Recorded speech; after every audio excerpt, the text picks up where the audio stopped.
सर्वांना या ठिकाणी आदराचा नमस्कार।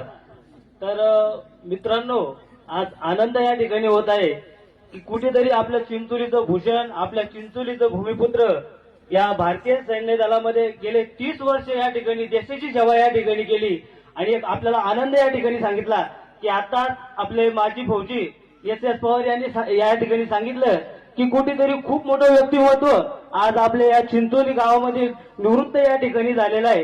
कारण मला वाटतं बरेच फौजी आपल्या या चिंचोली परिसरामध्ये या ठिकाणी झालेले आहे, पण मला वाटतं 30 वर्ष या ठिकाणी या आपल्यासाठी एक आदराचा विषय। तर आपण सर्वांनी त्यांच्या नावाने एक टाळ्या या ठिकाणी वाजवूया। भारत माता की।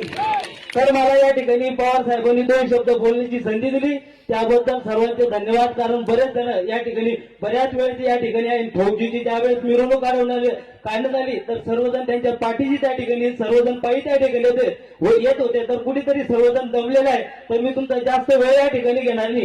कारण आतापर्यंत आपल्या चिंचोली गावाला बरेच जण त्या ठिकाणी वेगळ्या नावाने चिंचोलीला ओळखलं जायचं, पण ज्या वेळेस आज आपल्या चिंचोली गावामध्ये असे आदर्श व्यक्तिमत्व घडत आहे, मग आपले अतुल पवार असो, त्यानंतर लांगे साहेब असो, असे अनेक, त्यानंतर आपले सुधाकर फौजी, माधव फौजी, असे अनेक लोकांनी आपल्या चिंचोली गावाचं नाव या ठिकाणी वाढवलेलं आहे। तर कुठेतरी एक आदर्श चिंचोली म्हणून हे गाव या ठिकाणी या सर्व सैनिकांनी या ठिकाणी केलेलं आहे। तर मला 2 शब्द बोलण्याची संधी दिली, त्याबद्दल पवार साहेब आपले खरंच मनपूर्वक धन्यवाद।